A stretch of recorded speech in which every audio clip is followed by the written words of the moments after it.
Manuel, I don't know if you are with me. Yes, I'm here with you. Yes. Is my screen shared at the moment? Yes. Yes. Okay. And so this is the picture of all of you. I don't know if you agree on this, but for some of you, I didn't have the picture, so I had to pick them from the web. Okay. Is it time? It's just time. So that's perfect. So we can start. Good afternoon for this last session. This last workshop is dedicated to feedbacks, practical feedbacks, and recommendations, sustainability measures, what we've seen from DIVA regarding digital solution for the agri-food sector. We are also, you have seen, we have interest also with related sectors such as forestry and environment. The idea is to see now to come up with some sort of conclusions, some recommendations, but I thought that it was interesting to share these conclusions with other similar projects that have been run in the same period as DIVA. That's why I proposed to different project leaders to join us and share these conclusions. So you can see here that I've invited some previous projects. VIDA is another project, Innosup project of the same, that was running on the same time as DIVA, sorry. KATANA was a previous project, Innosup also. And there was track from the COSME, the COSME call for project, and also invited people from NEFERTITI, because as you've seen in the workshop too, there is, in my opinions, important aspects to deal with for demonstration. And so we need the connection with farms and real fields where we can operate the solutions. And then there is a partnership that was mentioned this morning, the smart sensors for agri-food, that is also running. And I find it interesting that we could cross our conclusions and visions and open perspectives. So this is an open discussions. We have a nice panel of speakers, and you can see here Francisca Medina Pappermann from Center for Water Management in the Netherlands, but I will give you the possibility to introduce better than what I can do. And Francisca is the project manager for VIDA projects. Then we will have Milica Trajković from the BioSense Institute, and she will and she's the head of the Center for Innovation and Business Development at BioSense Institute, and she will talk about KATANA, but also more recently some maybe an experience and feedback from the agro-food projects. Then we have Nicolas Fegeant from Vegepolys Valley. Nicolas is the International Development Manager at Vegepolys Valley. They will talk about the track project, which has just finished a few months ago. Then I will give the floor to Mira from Instituto de Agronomia from Lisbon. He's also a partner at CONSULAI in Portugal, and he will talk about NEFERTITI. And last but not least, Verle Rekert, I hope that I pronounce this properly, and she's the Business Development and Internationalization Manager at Flanders Food, and she will talk to us about the partnership, the Smart Sensor for Agri-Foods partnership. So thank you, all of you, for accepting the invitation. I give you 5 minutes, more or less, for your presentations. And we start with Francisca Medina Pappermann. So I will close my present. Oh, no, sorry. So I have a few slides to show before. I did not include myself in the speakers, but I have a few slides to share first with you. So I keep the floor for the moment. And I won't pass too much time on DIVA because we talked about that this morning quite a lot, but very roughly, if I want to summarize the recommendations by DIVA, as I said this morning, one of the main conclusions is that digital innovation is not necessarily high-tech. And so we talked about frugal, low-tech organizational innovation, which is quite very trendy, and that's very interesting. This is one point. The second aspect is that when we talk about data, so we stressed this morning that data was very important and we have to work on it. And the same way we have to think in terms of smart data and not only big and AI, because we, as we said this morning, we don't have all the time the situations where we really have big data and where AI is really appropriate. But still we have some data and we can do something interesting aspects with this data. The third aspect is still relating to data exchange. And as I said this morning, interoperability, standard of exchange, consent to exchange, and consent management seems to be the very important issue that we have to address in the coming years, and we want to work on this. Concerning demonstration facilities, just after the previous workshop that we had, I think that we have to work on this experimentation and we have to follow the example of CRPV and Astra, trying to go further and further with these facilities, and maybe you reach also the living labs level, which is not that easy. Living labs entails that you have also some interaction with the users and maybe the civil society also in a more wide framework. So that's not easy to reach, and the question of the business model for these living labs is still a question. One important aspect for me was that farmers are not the only target. As I said this morning, we have to consider the different steps of the value chains. And well, this is a point for digital companies. There are other actors than farmers, which you can deal with and you can cooperate with. You have seed producers, you have people in charge of equipment, of different types of service. You have all these actors, and these people have specific needs in terms of digital solutions. So when it comes to talking about digitalization for the agri-food sector, we should consider all these players all along the value chain. I was cut the morning before saying that I was interested in pushing green IT. So IT, we've worked a lot for green IT for green, which means smart farming, trying to avoid the impact of the agricultural practice. And then I think this is an interesting issue to see how we can consider the environmental footprint of the digital solution that we are developing. Concerning the Cascade funding project, obviously this was a wonderful scheme and what was very relevant. So this is for the European Commission. So we support this. And as I said this morning, it should be mentioned that in the case of DIVA, 40% of the beneficiaries had access to EU funding for the first time. So that was very, very relevant, and we could give access to small and very small companies for these fundings.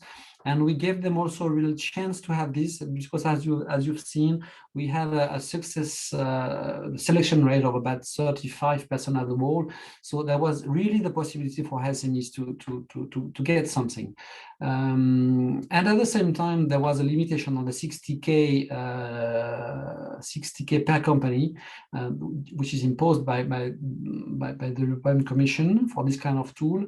And what we have seen is that sometimes there are some issues that cannot be addressed with 60K, particularly, for instance, for robotics and other topics like this one. And maybe I would say that we need intermediate budget limit, such as maybe 300 or 50K, to be sure that we can attract bigger SMEs, not just startup or young startup and young companies, but bigger SMEs. With questions that requires more funding. Okay, the ninth recommendations concern the possibility to experiment things outside the regulatory framework. So we should give this possibility by way of derogation. And of course, last but not least, I have to stress the fact that innovation clusters are good players to reach SMEs and act as catalysts for innovation in their ecosystems. Though, okay, that's all for me. I think in terms of perspective, I said that data for us is important. Interoperability, incentivizing, consent management, data sovereignty. We have to work on this. IT for green, I talked about that, and more particularly, we are very much interested. And I know that Nicolas Fegeant share this position within the PIC network concerning the biosolutions. So we would like to use and more digital solutions to support biosolutions and new agricultural input, so biocontrol and biostimulants. Robotics and equipments obviously will need to work on this, and we had an interesting discussion recently concerning living labs, appropriate living labs to test robotics equipment. And the last aspect that seems important for us is that although we have worked for 3 years on cross-fertilization between digital and agri-food sector, we realized after 3 years that we still do not understand very well each other, and we don't have the same words, the same way of dealing with innovation. So we still need to cross our expertise and organize cross-acculturation, cross-fertilizations to address the different steps of the value chains. We've done that with our partner in France, Digital 113, and step by step we progress on this aspect, but still we need to go further, and we can do that at European level, obviously. So I'm done with this. I give the floor now to our first speaker, Francisca Medina. And of course, if you have questions, do not hesitate to ask or keep it for the end. I will launch the discussions. So I stop my presentation here, and this is your turn, Francisca.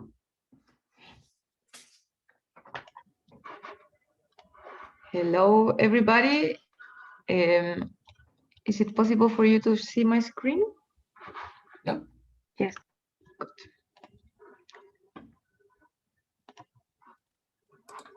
So I will introduce myself. I'm Francisca. I'm Medina Pappermann. I'm working at CW, Center of Expertise Water Francisca, Technology. Yes. I'm sorry, Francisca. We are just having a. We can just see the picture of ice. Yeah, now we can see it. Oh, okay. Now we can see the presentation. Oh, okay, perfect. Sorry. So, excellent now. I have two monitors, so that's the issue. Sorry. It's fine. I'm introducing the project on behalf of CW, the Center of Expertise Water Technology. We are the coordinators of this project. This project has been running for 3 years, and we are about to finish it. As a nutshell, this project is also an Innosup project, the same as VIDA. We started DIVA, sorry, we started together in 2018. Now we are about to finalize. It has been a great challenge, a great success as well to manage it. We had 3 types of vouchers, and the 3 types of vouchers were different for targeting different services. And the small ones were more for targeting for innovation support for companies, for example, if they wanted to improve their communication, or they had an IP question, so they could ask a service supplier to perform something for them.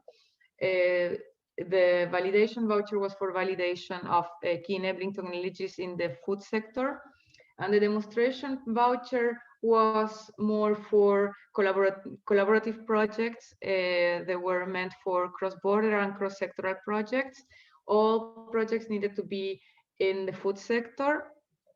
And so the aim of the whole project is to accelerate the implementation of new technologies in the food sector and improve then the food value chain. We were very surprised with the amount of proposals that we got, and at the end we founded 62 projects, which involves about 108 SMEs. And we had 10 cross-border collaboration projects, and the total amount that we have granted until now is 3.36 million euros.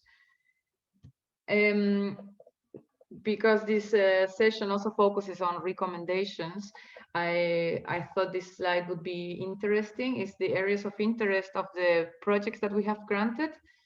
We were very surprised that the aim of the key enabling technologies that were tested for the demonstration vouchers are distributed in 3 main areas. So it's biotechnology, micro, nano, and photonics. And one of the big ones is artificial intelligence and digitalization. And I think this is very relevant also for you in DIVA. And we could find some synergy between our projects as well. In the part of the challenges, in which we divided in 10 challenges our project, we could also see that 2 areas were the main focus for the project: the resource efficiency and food processing, and sustainable agriculture and efficiency in the greenhouses. So to give you an example, in the sustainable agriculture, we got some artificial intelligence sensors for controlling the irrigation and reduce the water and energy consumption in one of the vineyards in Spain. We have another project that also aims to reduce the water and energy usage in a dairy factory in Italy. So there are a lot of examples related to agriculture and digitalization. And also there is also a nice example of a project in the swine factory, and they want to monitor the health of the pigs using sensors and therefore artificial intelligence to improve then the health of the life of the pigs. I put here the link. I don't know if you are able to access it, but in our website you can find all the projects that we have funded, with a brief description and also access to maybe to see the companies involved in it. For recommendations, as I think they also overlap very much with the recommendation that Nicolas was mentioning. I think it's very important for SMEs that the focus in this Horizon Europe would be in cascade funding for supporting SMEs to foster new projects in small size projects in the sense of money and also in duration. So it's very important for SMEs to have easy access for low amounts of money, because this is, as you were mentioning, this 40% of SME startups that could not reach a European fund if it would not be for Innosup. So, and the impacts of this is huge, and the companies are really increasing their tier level in a very incredible way, so that they go really from the lab or not from the testing to really commercialization with just 60,000 euros or even less. And also, I think something that we learned, that SMEs really need supports or tools for overcoming innovation barriers. Sometimes there are little things that they need to maybe perform better or to scale up their companies. And another point that I would like to highlight is the cooperation and synergy between industry and research is also more or less what Nicolas was mentioning on the living labs. I think it's very important to reinforce this, and then it means that the project could be the companies could test the technologies in these facilities, and then the technologies can be also scaled up much easier and easily for reaching commercialization or for having more visibility when in a validation of the project. So this is more or less what I wanted to show. I'm of course open for questions and discussion in the last session. Thank you. Thank you, Francisca. So I see that we do not have questions for the moment, but then we can continue. I invite so Milica to take the floor and make the presentations. Thank you very much. Milica, you have 5 minutes, as you know. Thank you very much. Just to share my screen. Just a second. Here it is. So yeah, let's turn on the stopwatch just to be on time. So good afternoon from my side as well. My name is Milica Trajković and I work for BioSense Institute. We are based in Serbia, in Novi Sad, and we are a research institute dedicated to ICTs for biosystems. I'm head of Center for Innovation and Business Development, which among many other things are working as accelerator. So in these types of projects, we are in charge for the entire process of the open call. So from establishment of the open call, call descriptions, templates, to facilitation of the call, so platform for receiving evaluation and contracting. We're monitoring sub-grantees, and of course we are doing the payments for them. Aside from that, we are supporting AgTech vertical in Balkans with our internal accelerator. But I will not talk more about internal accelerator, rather be focused on projects that we are very proud of. And especially today, I will talk more about KATANA project, which was Innosup 01 project. As you can see, it was in 2006. It started in 2016, and we received almost 700 applications. So what was it all about? We tried to support European startups and SMEs community in the agri-food value chain. So back then we were more focused on just on agri-food, but nowadays, as I said, BioSense is broadening its focus to biosystems. So we had a total 1.2 million euros to distribute. And at the beginning, we had one idea in mind. So we thought that every SME, every entrepreneur that is on the market already pretty much well knows what is happening on the market. So, and that person is quite qualified to evaluate other people in the same, of course, technology. So that is why our first open call was peer-to-peer evaluation, where applicants were giving awards to each other. Of course, besides this lies a huge algorithm, complex algorithm, which allows really fair evaluation without some bad intentions or misunderstandings or anything irrelevant to the call. Then we have chosen based on their marks, top 100. Then they needed to make a reward crowdfunding campaign based on different trainings, matchmaking, lean startup program that KATANA project offered them. And at the end, top 10 received additional funding from us. These two are really great examples, both in KATANA project, but as well on European level. And those are two definitely different examples, but future, our really near future. One of them is into functional food, and it is protein bars made of insects. And the other one is ATM for fresh fruits and vegetables. This picture below you can see is taken at the Stuttgart main railway station. And that is also, especially nowadays, the future, or maybe better said, reality.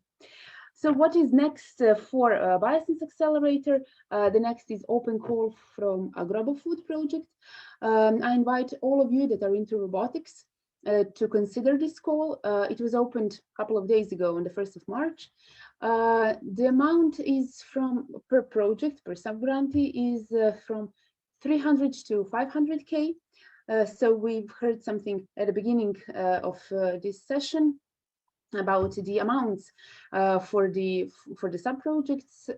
This one gives a really huge amount for implementation of robotic technologies that address certain challenges. So feel free to visit either agrofood.eu website, or feel free to contact me. And globally speaking, what is next? We can see here investments. I'm late for 17 seconds, but I'm finishing with the words that yes, in ag-food tech, there is huge perspective, especially related to upstream sectors in robotics, and downstream, of course, as we all witness, e-grocery, e-logistics, and etc. And I will be very glad to answer all your questions, both related to open calls that we are running, but as well as a living lab, which we may consider as one of the interesting topics for the discussion.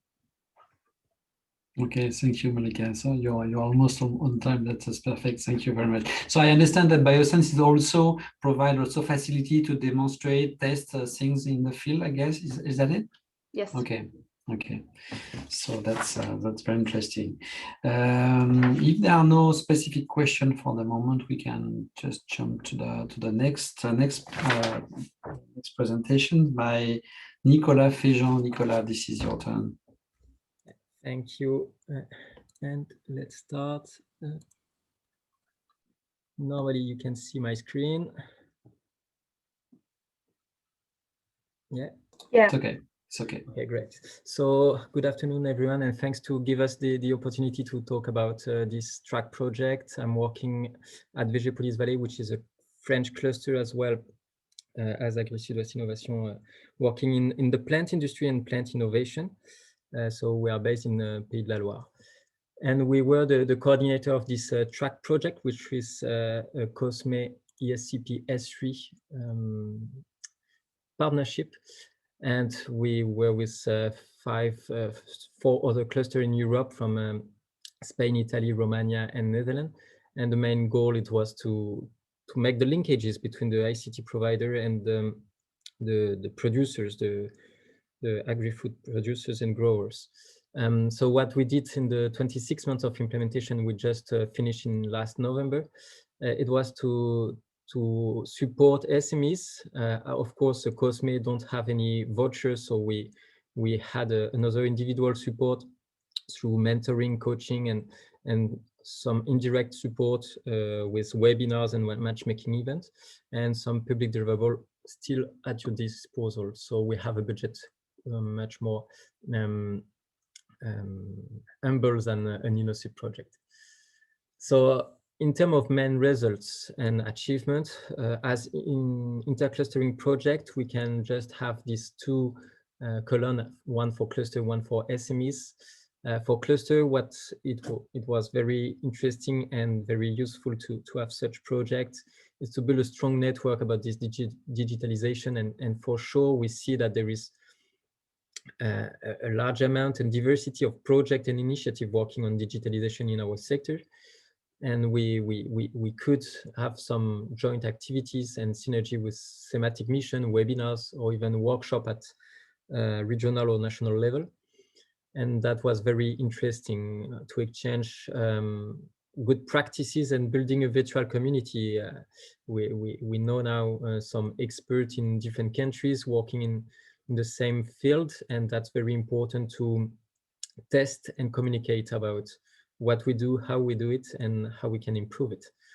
And the fact that the COSME is a 2 years project, bringing and working in collaboration with other initiatives bring us a long-term vision and willingness to improve our services to our members, and still working with the policymakers and how to involve also the decision makers. On the other side, for SMEs, for sure, it's the main goal is how to improve the connection and the investment. So connecting skills and opportunity at European level, and that has been done through collective and individual works, as I said, webinars, matchmaking event with workshops, and coaching on business plan, but also internationalization and some external support. So in terms of recommendation, again, with the policymakers, one thing that we learn, it's important to involve them since the beginning, and at every step trying to having them as part of the project to be sure that our recommendation and our main conclusion will be inserted and considered in the next programmation. For SMEs, what it's important, and it has been said before, it's be sure that interclustering, as we did in COSME, could be linked with such Innosup and voucher. The learning by seeing is very important, because the maturity of SMEs and some value chain in the plant industry is not the same according to countries, but according to crops itself. So it's important to demonstrate, and having some demo farm, provide some long-term vision and mobilize SMEs with voucher and attractive resources or content, and create communities. That's maybe the aim of such event as today. It's be sure that different initiatives are linked and be sure that we are connected. And in terms of digitalization, of course, maybe have a specific focus between agri and food processing sectors, where the challenges are not exactly the same, and the final user, the end user, is not the same either. So it's important to define and distinguish these two parts, ensuring then that the existing tools that we create, all projects will be used through for long-term uses for the next project and initiative working digitalization. And what works better, it's always the SME support with tailor-made solution. So for the next steps, of course, the S3 partnerships in Europe are very important to consider and to continue working on. And the EDAH, the Digital Innovation Hub in Europe, that now we are creating this network in all our regions. So it would be important to continue working on it. And I would just have a bigger focus on plant intercluster, which is a network of clusters in which we want to continue working on, and digitalization is one of our topics that we want to always focus on. The point is identify partners, identify calls, identifies collaboration opportunities, and exchange about our practices, support our members and support our colleagues from other countries in Europe. And what we do is having a monthly meeting, annual event in June. You are all invited. Very soon we will share the save the date. And we have a working group working on digitalization, and I'm pretty sure that we will have some calls and hopefully project which we can implement very soon on it. So that's all for me. Thanks a lot. Any question? Feel free. Thank you, Nicolas. Thank you, Nicolas. So you mentioned the peak plant intercluster. Can you say a bit what about this? Of course. So the PIC, it's a network of cluster alliance. We create first in France with you also, Agrifood West and Innovalliance. The idea was to say that plant industry is not represented as we wanted, and it was important to have a joint effort on it. So 10 years ago, we start working with that and mapping other cluster working in agri-food and especially in plant industry. And now we are almost a dozen of clusters working closely, talking about the next event, next calls, next project and initiative in which we have common interest. And for that, even if we don't have any direct fund on it, we work and we still looking for more partners and collaboration on projects for our members, but also for us as clusters. Okay, thank you, Nicolas. This is an observation that I make, is that at least in France, we make a quite clear distinction between the primary sector, as you said, the plant industry, agriculture, and the food industry, more the process aspect of while at the European level, I heard that most of the time we talk about agri-food sector, and most of the time we see clusters that we don't know exactly if they are more on the agriculture or more on the process side. But anyway, as you said, it's important to integrate, have an integrated approach of the sector, and maybe and see when we talk about agriculture, we need also to envision what will be done with the raw material and that processed after. So we cannot afford to be just focusing on agriculture or process.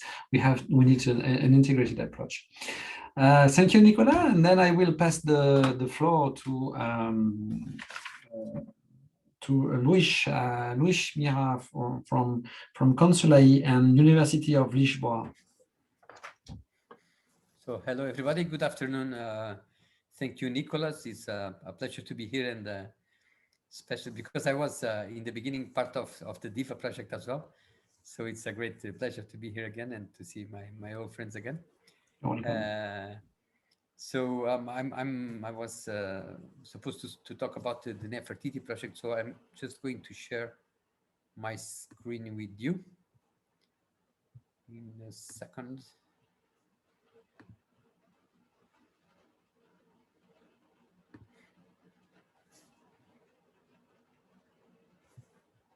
No? Can you see it now? Yeah. Yes, perfect. Can you see it? Yes. Yeah. Okay, thank you. So I'm going to talk about the NEFERTITI project because the coordinator is not here. He's on holidays. The coordinator is Acta from France, and the coordinator is Adrian Guichawa. NEFERTITI is a project to develop a network of European farms to enhance cross-fertilization and innovation uptake at the farm, especially at the farm level, but of course, considering the innovation ecosystem at production, at farming level. So the project is 4 years. It was supposed to end in 2021, but we asked an extension. So I think we will finish in 2022. We have 32 partners from 17 countries and a budget of 7 million.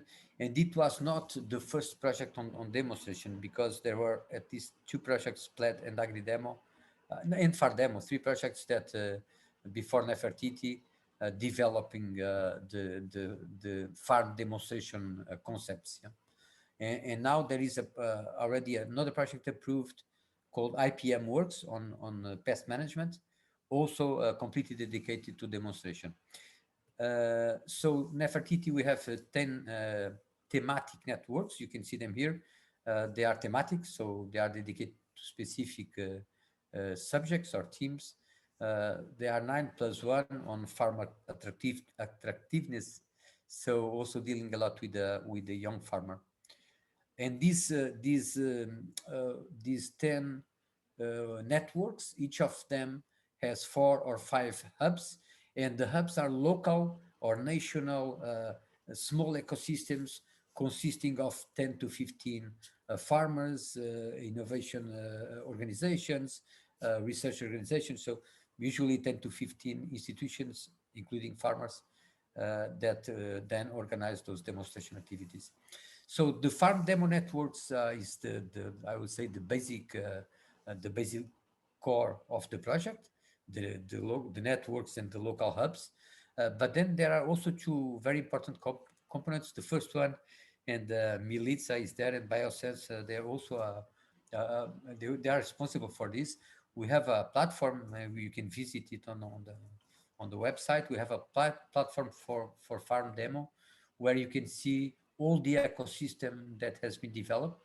So in the platform, you can find all the farms and all the farmers that belong to the platform, and you can also take a look on all the activities that have been developed in these last 2 years.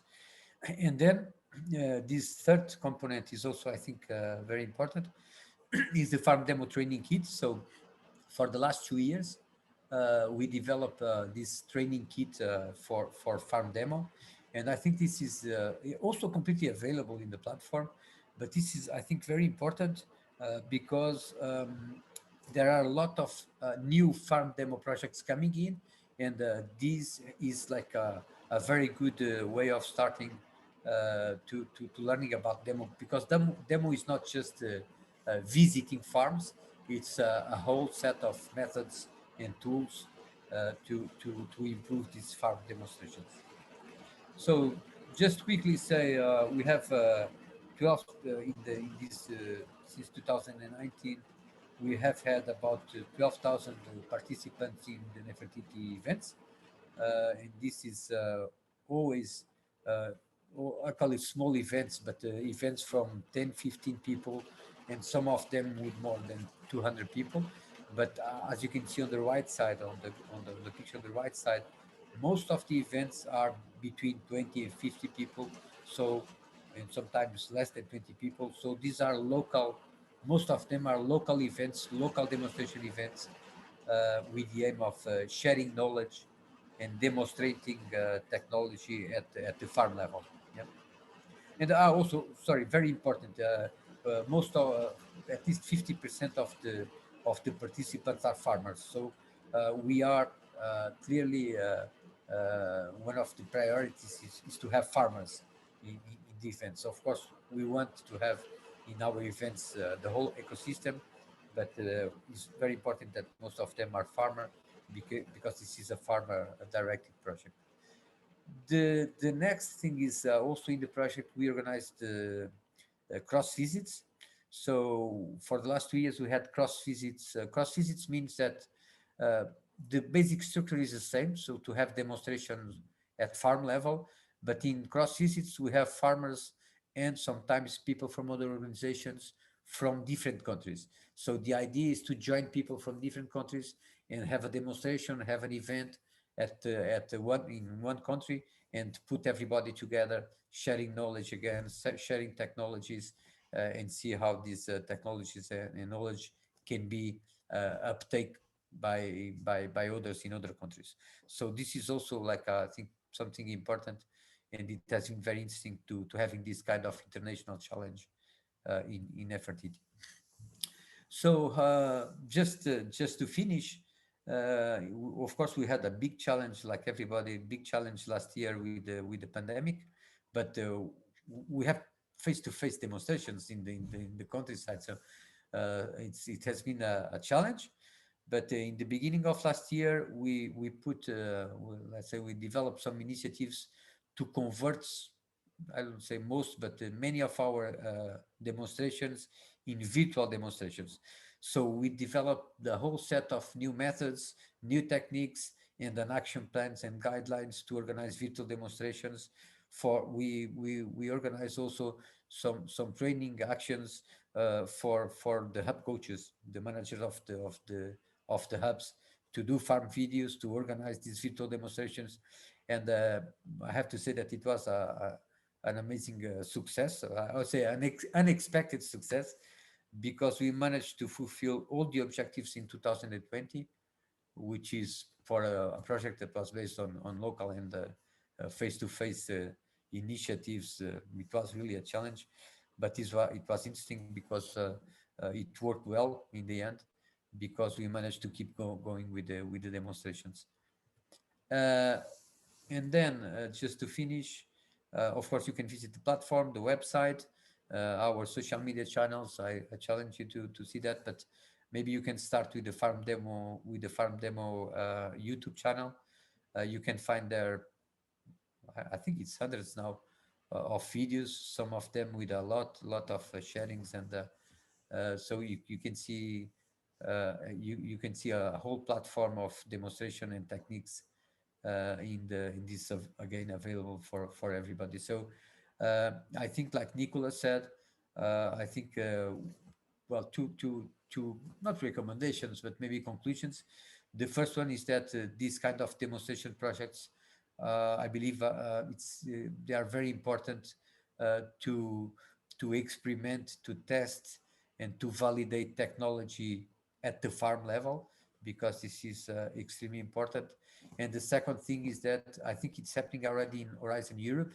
There are a few topics for Horizon Europe that are dealing with demonstration, but I will challenge all of us at national level to promote these kind of demonstration projects also at the regional and national level, and to put this as an innovation priority in the new CAP policy. So I think necessarily the innovation policy in the agriculture, the new CAP policy, should also have room to finance more demonstration at farm level, because this is a very strong way of incentivizing farmers to use technology and to use innovation.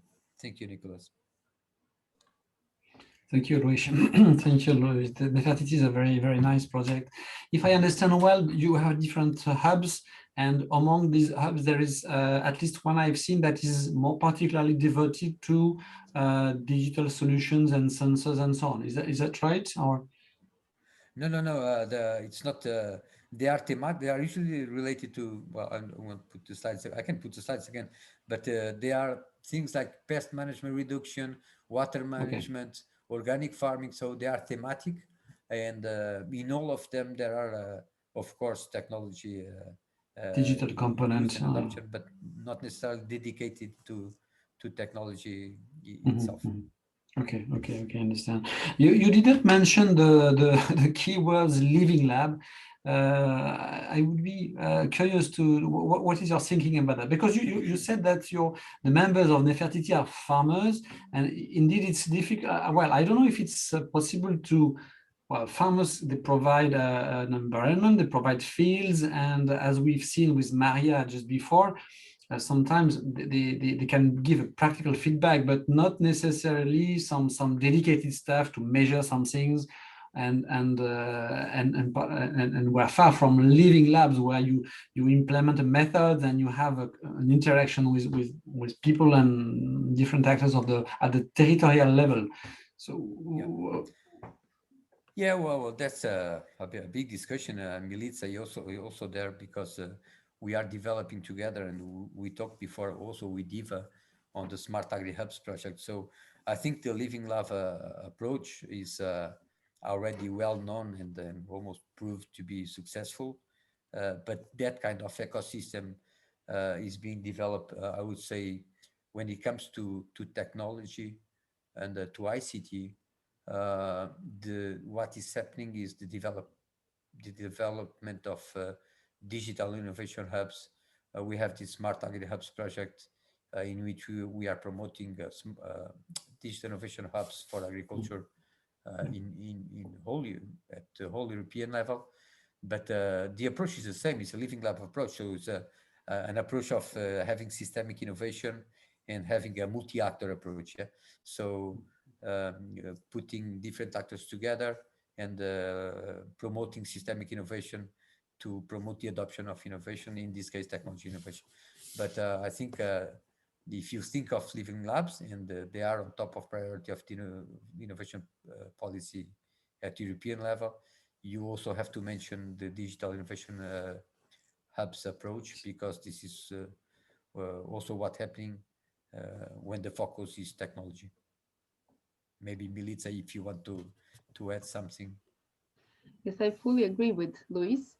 Digital innovation hubs are certainly both the present and the future, and it is certainly something where European Commission is really taking much attention to. So both Smart Agri Hubs as well as Agrofood projects are tightly related and focused on digital innovation hubs. When it comes to living labs, BioSense is also running one of the first European living labs for precision agriculture back from 2013. And nowadays, we are promoting our agriculture task force. So even if you are not a living lab, even maybe you have some technology or anything else that you would like maybe to test, or just you're considering what living lab is and how you could join it, or if there is anything for you, you can contact me as well, because in this living lab task force related to agriculture, we are having open discussions, both with institutions that are not living labs, that are in the industry, that are digital innovation hubs, that are that don't even consider living labs as their own, as being a living lab, but using its capacities to test or to develop projects. Of course, Horizon Europe is our one of our top priorities. So I invite all of you to either contact me or contact Enel for the agricultural task force. Okay, that's very interesting. Thank you, Milica. Thank you. Then Verle, it's your turn now for the final presentation. Okay, thank you. I will share my screen. All right. You see my screen? Yeah. Hang on. All right. Thank you, first of all, for the opportunity to present our partnership. Nicola first asked Flanders Food asked us to present about consensus and or S3 Food, which are two projects that we coordinate. But I thought, like, let's ramp it up a bit, and I'll talk about our partnership, and then you'll see some clear links with consensus and S3 Food and why I present this. So my name is Vele Rijkaard. I work at Flanders Food. Flanders Food is a cluster organization for the agri-food industry, so the food processing industry, to be absolutely clear. We do collaborate in the value chain with farming organizations and with retail, and also more and more with consumer organizations, but we focus on the support of the food processing industry. So, and at Flanders Food, I am responsible for everything that's related to internationalization, so international partnerships, networking, but also European projects we participate in. So I want to talk to you about our S3 partnership, our smart specialization partnership that we established, that we initiated in 2017, Smart Sensors for Agri-Food. This is a smart specialization partnership that is run by cluster organizations, also in close collaboration with RTOs. Why did we decide as Flanders Food to establish this partnership? Because we thought, like, okay, these partnerships, they really focus on supporting the industry, on supporting cross-regional investments, and who better than clusters to really facilitate this type of investments, also to facilitate cross-border collaboration.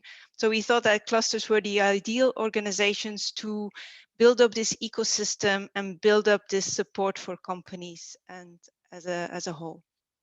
So together with the other clusters in our partnership, we developed a preliminary strategy and established a vision. Because what do we want to do? We want to prepare all the agri-food companies to make the leap towards Industry 4.0.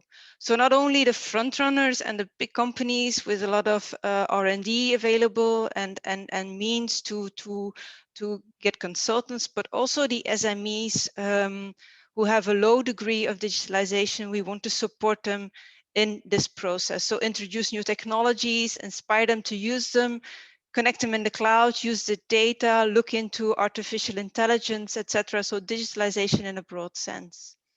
And in the end, we want to become a more interconnected and resilient and smart agri-food system in Europe. We have set up specific objectives, and there you see the word living lab already arising, because we thought, like, okay, a network of living labs, open access living labs, are basically the ideal physical organizations where this ecosystem can be set up, where people or organizations that are linked to this digital innovation system can talk to each other and can meet each other. These living labs, which can be pilot facilities focusing on the food industry, or can be pilot facilities or living labs focusing on a specific technology, are ideal to network and to match the different actors. You can inform them, you can provide demonstrations, you can provide trainings, etc., to really facilitate this implementation of these new technologies. We always say, like, seeing is believing. When these companies see these technologies demonstrated in a real life environment, it's easier for them to take the step. Or if they see testimonials from other companies, that is also a great facilitator to create awareness and to really facilitate this implementation. So this is what we wanted to do. And of course, also we want to set up cross-border collaboration between these companies. So this was our initial idea and strategy we started from. The thing is that with these S3 partnerships, most probably you know, the Commission provides in-kind contribution and support for this partnership, but basically there is no funding behind it. So we quickly decided with our group, with this same idea and the same strategy in our head, to go for European funding. And so we submitted 2 proposals and both of them got approved. So the first one is a COSME project that was in the same call as TRACK that Nicolas just presented. These COSME projects are basically CSA type projects. And in this project, Consensus, we fully developed our strategy of our partnership. We elaborated this network of living labs and also developed a handbook of how these living labs could collaborate with each other. We have set up study visits and matchmaking events and also developed demo cases, because these demo cases and really facilitate for the companies what they can do with these technologies. And then shortly after our COSME proposal, starting from the strategy we developed there, we also submitted an Innosup proposal, which is called S3 Food. This Innosup proposal is still running, and as you know, typical for these Innosup proposal is the vouchers. We have run 2 open calls, and yeah, we are big fans of these Innosup proposals, because they really gave us the opportunity to develop our to enroll our strategy and to really implement the ideas we had at the companies, and to really provide support to the companies to implement these technologies. So this via direct vouchers, but also via trainings we provided, study visits we provided, and hands-on support via an Ask at service. In the framework of Consensus, like I said, the COSME proposal for our partnership, we also developed a partnership agreement with a clear governance structure. We fully elaborated our strategy and an implementation roadmap, because in the end, these projects like Consensus and S3 Food, they end at a certain point, and then you risk that your partnership just falls apart. So just to ensure this, we developed this partnership agreement with also a governance structure to ensure the sustainability of our partnership, and also to divide the roles and the work a bit between the different partners. Having this strategy means also that for us it's easier to step into European projects together, because the noses are already in the same direction. We know each other very well, which facilitates the setup of new projects that can be used to further support our companies and to further elaborate our network of living labs. Yes, these living labs, there's been talked about it a lot already. For agri-food processing industry, this is of course something completely different in comparisons with for example, for agriculture. The ecosystem is something that is really very important in this, and building of trust between the different actors is something that takes time, but can be facilitated by this network and these living labs.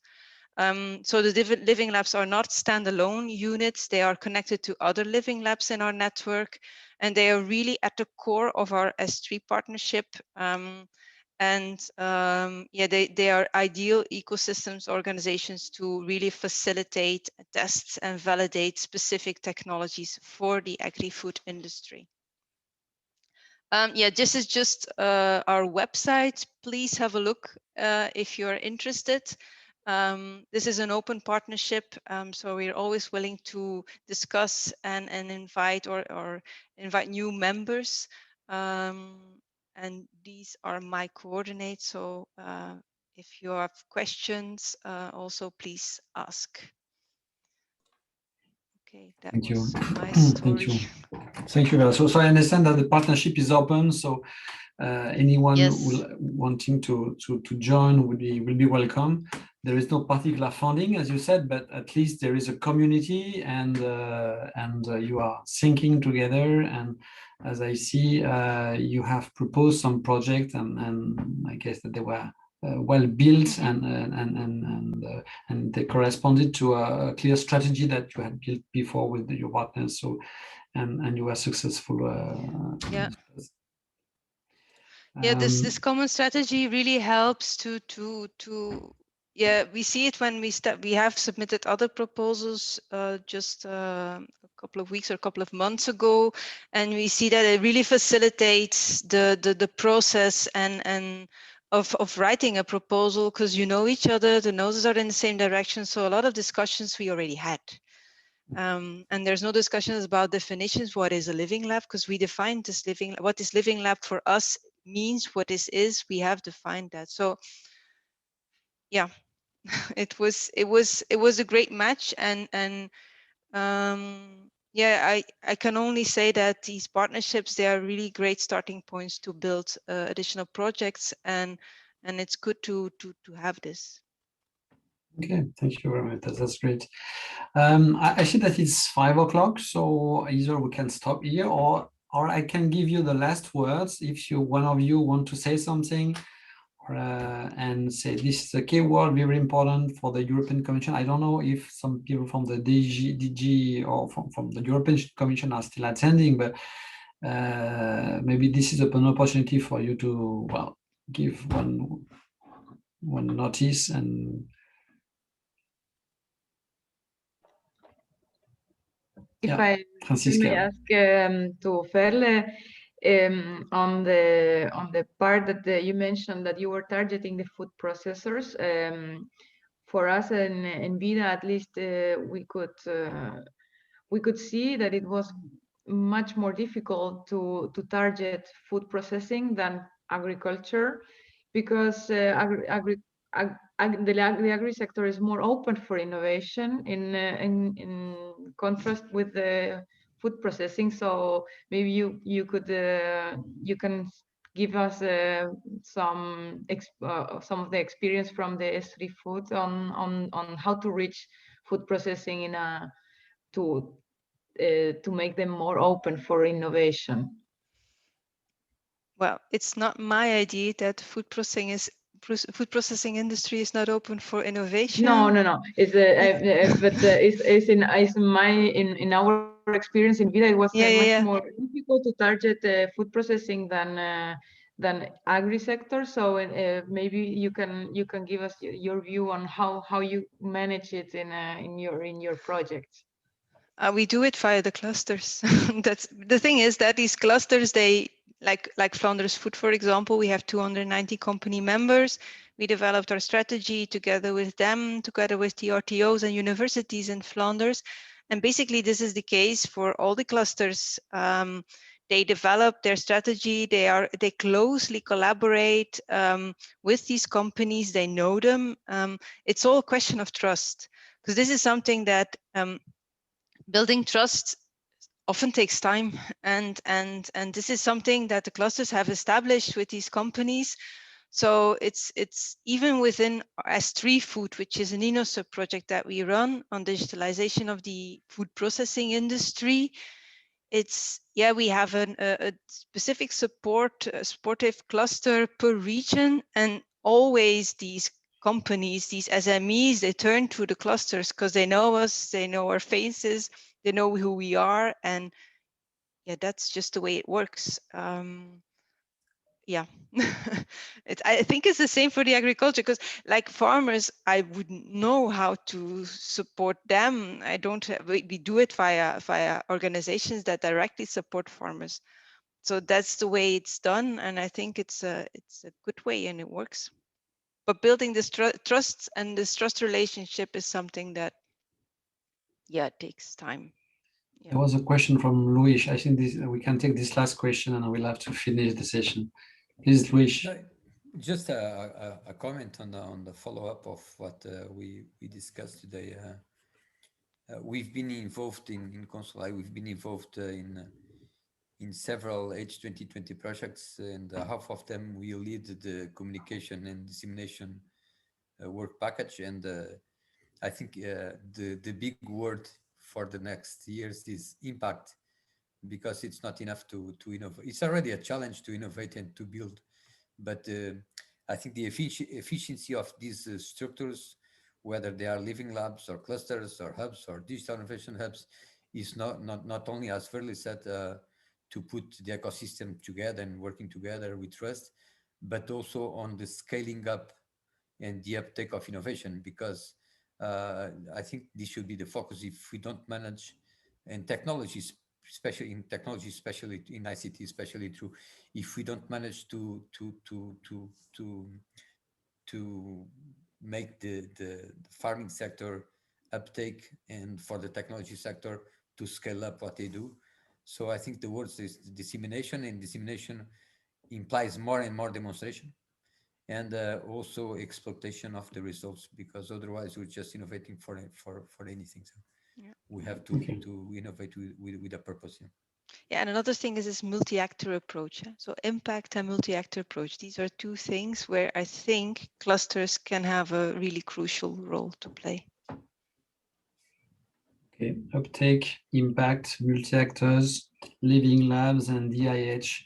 These are the keywords that most are very important in what we described in this session.